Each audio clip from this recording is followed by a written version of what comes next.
ठीक ठीक, लौटूंगी अशरफ और शैलेंद्र, आप सभी बने रहिएगा। इसी बीच एक बड़ी खबर का जिक्र कर लेते हैं। कांग्रेस ने कमलनाथ से दूरी बनाना शुरू कर दी है। कांग्रेस के प्रदर्शन से कमलनाथ की फोटो नदारद है। बता दें, प्रदर्शन के बैनर से कमलनाथ की फोटो हटा दी गई है। आयकर विभाग के खिलाफ प्रदर्शन में यह बैनर लगाया गया था। बैनर में जीतू पटवारी, उमंग सिंगार, हेमंत कटारे की फोटो है, लेकिन कमलनाथ नहीं है। बैनर से दिग्विजय सिंह की तस्वीर भी गायब है। तो दूरी अब कहीं ना कहीं कांग्रेस बनाती नजर आ रही है। शायद बहुत ज्यादा जोर यहां पर प्रभाव शायद डालते हुए, या हम कहें प्रेशर डालते हुए कमलनाथ नजर आ रहे हैं। तो कहीं कांग्रेस भी अब दूरी बनाती हुई नजर आ रही है। शैलेंद्र लगातार सहयोगी भोपाल से हमारे साथ जुड़े हुए हैं। शैलेंद्र, यहां पर कमलनाथ से दूरी बनाते हुए कांग्रेसी नजर आ रहे हैं। प्रदर्शन जो होना है, प्रदर्शन से कमलनाथ की फोटो नदारद नजर आई है। हालांकि दिग्विजय की भी नदारद है। इस पर किसी भी नेता से क्या कुछ बातचीत हो पाई कि ऐसा आखिर क्यों?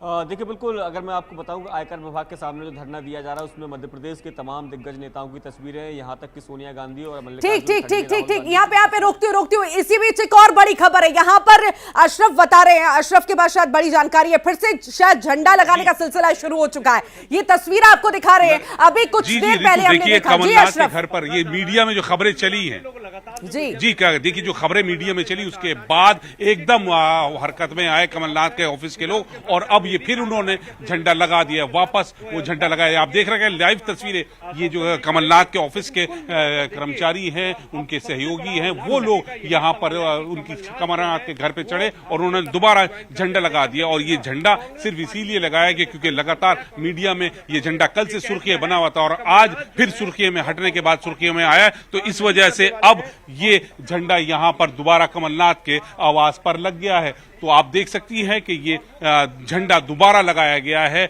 जो पहले हटाया गया था अब उसे लगाया, क्योंकि मीडिया में लगातार खबरें चली, उसका ही नतीजा है कि अब यहाँ दोबारा लग गया। तो ये जो हम राजनीतिक संकेतों की बात कर रहे थे, फोटो हटाने से नाराजगी शायद नजर आई है। और दूसरा ये कि आस्था से भी जुड़ा हुआ है। शैलेंद्र से भोपाल में प्रदर्शन होना है और उस प्रदर्शन से कमलनाथ की फोटो नदारद नजर आ रही है और शायद वहीं से नाराजगी देखी गई, फोन आया और फिर से झंडा लग गया। ये भी हम मान सकते हैं।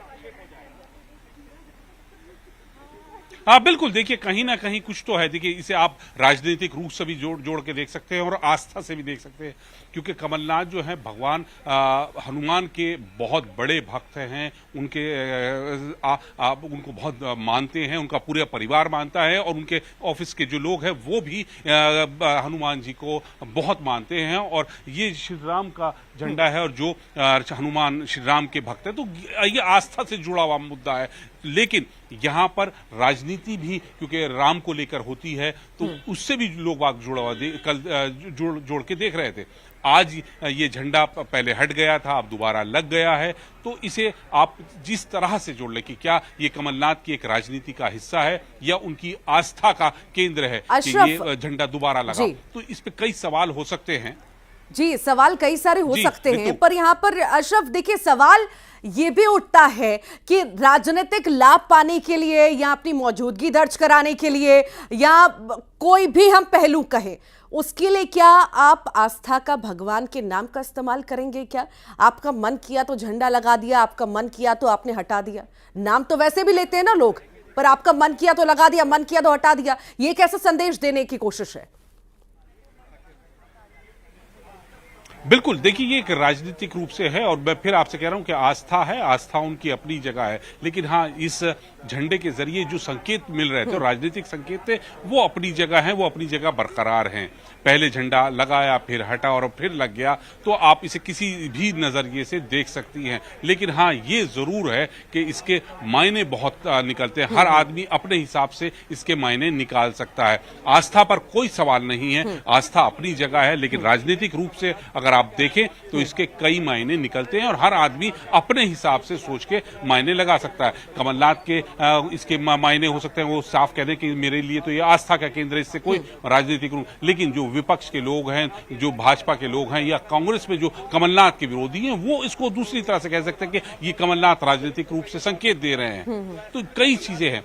कमल आज का जो स्थिति है वो बहुत ज्यादा कंफ्यूजन वाली है, कुछ असमंजस है, क्योंकि अभी तक कमलनाथ खुद ने अभी तक नहीं कहा कि मैं भाजपा में शामिल हो रहा हूं। उन्होंने कहीं ऐसा जिक्र नहीं किया। वो लगातार यही कह रहे हैं कि मीडिया में है और कहीं जाऊंगा तो मैं बताऊंगा। तो आज उनकी जो मीटिंग हो रही है, हो सकता है इस मीटिंग में कोई अंतिम फैसला लिया जाए और ये तय हो जाए कि आगे कमलनाथ क्या रणनीति लेंगे, उनका अगला कदम क्या होगा। तो थोड़ा इंतजार करना पड़ेगा। ये मीटिंग अंदर जारी है, उसके बाद कोई फैसला निकलेगा। और जैसा सज्जन सिंह वर्मा अंदर मीटिंग में शामिल होने से पहले जाते हुए कह के गए कि मीटिंग के बाद कमलनाथ खुद मीडिया से बात करेंगे, तो उम्मीद करते हैं कि कमलनाथ मीडिया के सामने आए और पूरी स्थिति जो है, जो ये राजनीतिक धुंध जो छाई हुई है, उनके भविष्य को लेकर सस्पेंस बना हुआ है, वो खत्म हो जाए और अपनी बात स्पष्टता से रखे। जी अशरफ, कयास देखिए, कयासों पर ही हम बात कर रहे हैं, संकेतों पर ही हम बात कर रहे हैं और संकेत खुद कांग्रेस दे रही है, कमलनाथ दे रहे हैं और नकुलनाथ दे रहे हैं। यहां पर हम ये भी मान सकते हैं कि अंदर खाने में लंबी चर्चा चली, लंबा मंथन चला, मान मनोबल की स्थिति भी बनी, संवाद किया गया, पर शायद बात नहीं बनी। शायद हो सकता है कि कमलनाथ तो रुकना चाह रहे हो कांग्रेस में, पर बीजेपी में भेजना चाह रहे हो नकुलनाथ को, पर कांग्रेस ने जैसा कि स्पष्ट कर दिया था कि ऐसा पॉसिबल नहीं है, या तो दोनों जाइए या तो दोनों रहिए, ऐसा माने, तभी शायद फिर से झंडा लगाना पड़ गया है। हाँ बिल्कुल, देखिए जब तक खुद कमलनाथ ये कोई बात आके मीडिया में नहीं कहते, तो हम तब तक तो राजनीतिक रूप से कुछ भी इसका मायने निकाल सकते हैं। तो ये हो सकता है कि कहीं चर्चा की गई हो और इस तरह की बात सामने आई हो कि पार्टी में या तो दोनों रहेंगे या कोई नहीं रहेगा। तो ये एक चर्चा का विषय है और एक ये संकेत का हो सकता है। अभी तक संशय बना हुआ है, क्या होगा, क्या कमलनाथ रहेंगे? ठीक अशरफ, लौटूंगी आपके पास। पवन पटेल जबलपुर से हमारे साथ जुड़े हुए, उनका भी रुख कर लेते, बहुत देर से वो जुड़े हुए।